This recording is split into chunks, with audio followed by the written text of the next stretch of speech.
होने के बाद पीआईएल की सुनवाई नहीं की थी, आप सबको याद होगा। पूर्व चीफ जस्टिस जो थे मुंबई हाई कोर्ट के, 12 नंबर पर भी पीआईएल होने के बाद कोई सुनवाई नहीं की और 1.5 साल तक आने नहीं दिया सुनवाई के लिए मैटर। आज 52 नंबर पर रखा गया है। कोई बात नहीं है, 52 नंबर पर रखा गया, देखते हैं।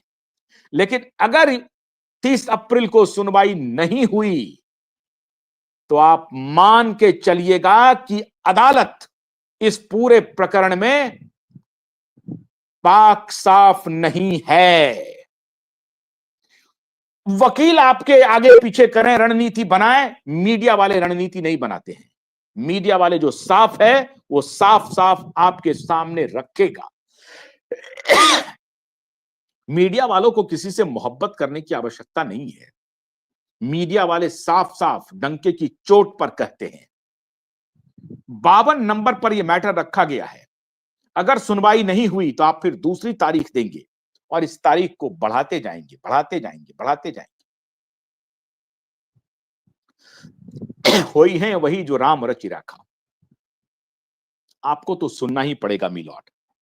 अब देखिए, मुंबई पुलिस कमिश्नर जो नए बनने वाले हैं उसमें 2-3 नाम चल रहे हैं। अब एक नाम चल रहा है, लेडी सुपर कॉप है एक। अब लेडी सुपर कॉप जो हैं वो अर्चना त्यागी हैं, 1993 बैच की आईपीएस ऑफिसर हैं, 1993 की। और इनके ऊपर एक मर्दानी मूवी बनी है, इसलिए इनको सुपर लेडी सुपर कॉप कहा जाता है। अर्चना त्यागी के ऊपर एक फिल्म बनी है मर्दानी, जिसमें इनकी भूमिका में, मतलब आईपीएस ऑफिसर की भूमिका में रानी मुखर्जी ने काम किया था और पुलिस ऑफिसर थी रानी मुखर्जी। अब सवाल है कि क्या अर्चना त्यागी मुंबई की पुलिस कमिश्नर होने जा रही हैं? और अगर ये मुंबई की पुलिस कमिश्नर होती हैं तो इनका देवेंद्र फडणवीस से क्या कैसा, क्योंकि अब तो मुंबई में नेताओं के साथ किनके क्या संबंध हैं इस पर सब कुछ निर्भर करता है। विवेक फणसलकर ने एफआईआर रजिस्टर नहीं किया और ना ही सुशांत दिशा के पिता के वकील से मुलाकात की, अपने डिप्टी कमिश्नर को लगा दिया। इतना एरोगेंस देखिए। एक हत्या बलात्कार का केस लेकर के एडवोकेट के साथ पीड़िता के पिता पहुंचे हैं, लेकिन इस पुलिस ऑफिसर की कोई संवेदना नहीं जगी कि हम पीड़िता के पिता से मुलाकात करें।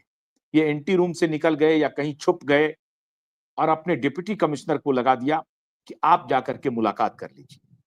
इतना बड़ा कुकृत्य इन्होंने किया, इसे कुकृत्य की श्रेणी में रखिए कि मुंबई पुलिस कमिश्नर से मिलने के लिए वो केस जा रहा है, जो केस, उस केस के लोग जा रहे हैं जिस केस पर पूरे देश की निगाह पड़ी हुई है, लेकिन मुंबई पुलिस कमिश्नर को कोई फर्क नहीं पड़ा, कोई फर्क नहीं पड़ा, क्योंकि अपने आका के प्रति जिम्मेदारी थी।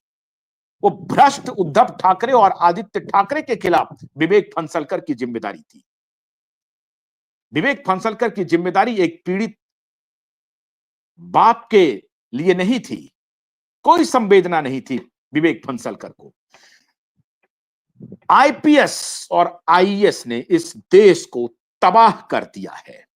ब्रॉड डे लाइट में पूरी जिम्मेदारी से कह रहा हूं, Indian police service, Indian administrative service, ये दोनों सर्विस जिसमें भ्रष्टाचार की, बेईमानी की, इस दोनों सर्विस ने पराकाष्ठा पार कर दिया है।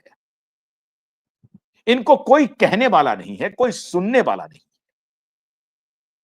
और आज इसका आप सीधा सीधा सबूत आप देख रहे हैं कि इन लोगों की वजह से, ये भ्रष्ट बेईमान ऑफिसरों की वजह से इस सर्विस में मुट्ठी भर अब ईमानदार ऑफिसर रह गए हैं। लोग कहते हैं 25%, 30%। हमारे एक आईपीएस फ्रेंड हैं, वो कहते हैं कि 25-30% अभी भी अच्छे ऑफिसर हैं। मुझे तो लगता नहीं है कि 25-30% अच्छे ऑफिसर, बिल्कुल नहीं है। इसकी संख्या 10-15% भी हो तो आप समझिए कि बहुत बड़ी बात। तो ये इंडियन एडमिनिस्ट्रेटिव सर्विस और इंडियन पुलिस सर्विस भारत की तबाही की स्क्रिप्ट लिख रहा है, इसके अलावा कुछ नहीं है। अगर ये ईमानदार होती, अगर ये ईमानदारी से अपना काम कर रही होती, तो आज देश का नक्शा ही कुछ और होता। आज दिशा के पिता को दर दर नहीं भटकना पड़ता। मित्रों, विवेक फणसलकर के खिलाफ हम ऑल राउंड कैंपेन ऐसे ऑफिसर के खिलाफ शुरू करने वाले हैं, शुरू कर ही रहे हैं, लगातार कर रहे हैं। लेकिन ऐसे जो लोग हैं, ये किसको जवाब देंगे, क्या जवाब देंगे? लेकिन जनता के बीच में मेरी रिस्पॉन्सिबिलिटी है ये कि जनता के बीच में, जनता की दरबार में, जनता की अदालत में, आपके सामने ऐसे भ्रष्ट, ऐसे बेईमान, ऐसे अविवेकी पुलिस ऑफिसर को बेनकाब किया जाए, बेनकाब किया जाए, जिन्होंने कानून की अवहेलना की, जिन्होंने कंटेम्प्ट ऑफ कोर्ट किया है, पूरी तरह से कंटेम्प्ट ऑफ कोर्ट किया है विवेक फणसलकर ने। वकील के साथ, एफिडेविट के साथ पीड़ित के पिता इनसे मिलने पहुंचे, कानून कहता है कि मिलना है, एफआईआर दर्ज करनी है, प्राइमरी इंक्वायरी भी आप कर सकते हैं, करके आप एफआईआर दर्ज कर सकते हैं। नहीं किया इस शख्स ने, नहीं किया। और इसके लिए यह जिम्मेदारी होम मिनिस्टर तक जाती है, महाराष्ट्र के मुख्यमंत्री तक यह जिम्मेदारी जाती है कि अगर उद्धव ठाकरे का सिपह सालार उद्धव ठाकरे को आज रिपोर्ट कर रहा है, तो आपकी क्या आवश्यकता है? फिर आप किस बात के होम मिनिस्टर हैं, किस बात के मुख्यमंत्री हैं? अदालत की कारगुजारी देखिए, 52 नंबर पे रखा हुआ है 30 अप्रैल को। चलो 52 नंबर पर ही सही। हमारे सारे वकील साहब तो कह रहे नहीं नहीं हो जाएगा, हो जाएगा, हो जाएगा। चलिए हो जाता है, हो जाएंगे, हम उम्मीद करते हैं हो जाएगा। 52 नंबर पे है ये केस, और अगर सुनवाई नहीं हुई 30 अप्रैल को, तो मान के चलिए लंबा खींचने की तैयारी इनकी है। लेकिन कब तक? 1 साल, 2 साल, 3 साल, 20 साल, 50 साल, जब तक आयु है, सांस है, इस केस को रुकने नहीं देंगे, इस केस को रुकने नहीं देंगे। अर्चना त्यागी के अलावा एक बड़े ऑफिसर, एक अच्छे ऑफिसर का नाम चल रहा है, जो अभी आजकल एनआईए के हेड हैं और महाराष्ट्र कैडर के हैं, 1990 बैच के आईपीएस अधिकारी हैं, संजय कुमार वर्मा, और दूसरा है सदानंद दाते। ये एनआईए के हेड हैं, सदानंद दाते। सदानंद दाते के बारे में कहा जा रहा है कि वो रेस में सबसे आगे हैं। अब अगर सदानंद दाते बनते हैं, तो दिशा और सुशांत के केस पर इंपैक्ट सबसे तगड़ा होगा। ऐसा मैं क्यों कह रहा हूं? इसलिए कह रहा हूं क्योंकि सदानंद दाते एनआईए को लीड कर रहे हैं, और एनआईए ने 2 दिन पहले ही ये कहा है कि मुंद्रा पोर्ट पे दिल्ली में या जहां कहीं भी ड्रग पकड़ाया है, उस ड्रग का इस्तेमाल बॉलीवुड में होता है, ये सदानंद दाते को मालूम है।